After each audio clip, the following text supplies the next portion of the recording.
It's effectively a bit like Christmas Carol. In fact, it carries many of the characters that are in Christmas Carol along with it, but just looked at from a slightly different perspective, which I have to say people will really enjoy when they get into it. I mean, Justin has done a brilliant job with the script, and it really evokes the spirit of Christmas Carol in a slightly different way, with lots of little surprises along the way. I think for me, one of the great things is it's very much in line with the way Dickens writes. It's got the same qualities to it. It's got the same social, responsibility that Dickens had. It touches on all those areas, but as I say, in a slightly skewed way from the original. Yeah, I mean, it could have been written by Dickens. Radio audio is such a delight to listen to, and at this time of year, certainly Christmas time, to be able to listen to a cast recording a narrated book of this quality, I think it's because you create it. It's you, the listener, who create the world that we try to bring you into with what we do as we narrate it and play out the parts within that book. And you can create your own world and just sit back and enjoy it. Albert Netterscrudge.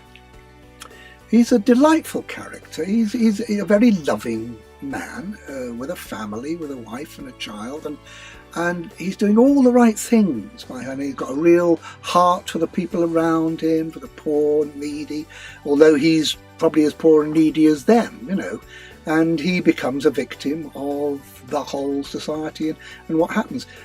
Then what happens after that is his personality kind of gets a bit of a kicking in a different direction, and we're faced with what could happen if somebody goes in a slightly different direction in their life and then has to be brought back.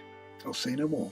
Well, the great thing about this is that, yes, you have a narrator reading the book, but all the characters are played by actors within that, so you get this interchange.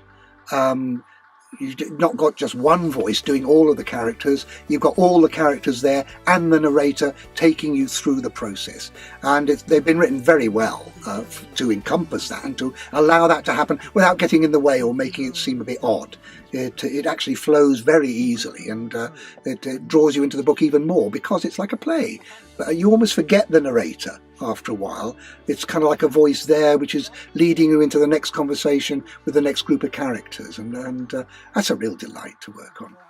And actually, I like the ongoing relationship between the spirits that would normally be haunting Ebenezer and some other spirits who are giving them a really hard time about the things that they've done wrong.